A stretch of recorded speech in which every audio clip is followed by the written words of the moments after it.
It depended on how the promoters presented wrestling. Like Mushnick wouldn't have had anything to do with them. Amarillo didn't have anything to do with them. They were just like, he's not legit enough for us with the gimmick, right?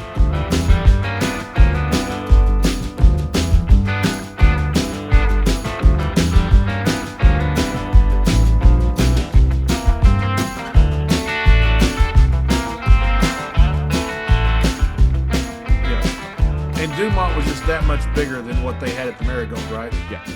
Yeah, it was the Marigold was or the Rainbow. The Rainbow. Yeah, the Rainbow was powerful. It was on ABC, but it wasn't the Dumont. I mean, the Dumont was the big daddy.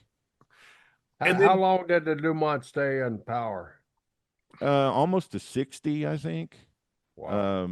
I can't remember for sure. I was just kind of focused in on how long the wrestling was on there. It's been a long time since I studied the Dumont, but it didn't last much into the 60s. Not to digress. And then the big three like kind of took over.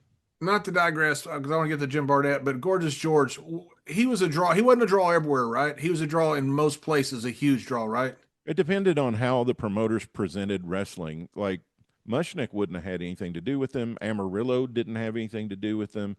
They were just like, he's not legit enough for us with the gimmick, right?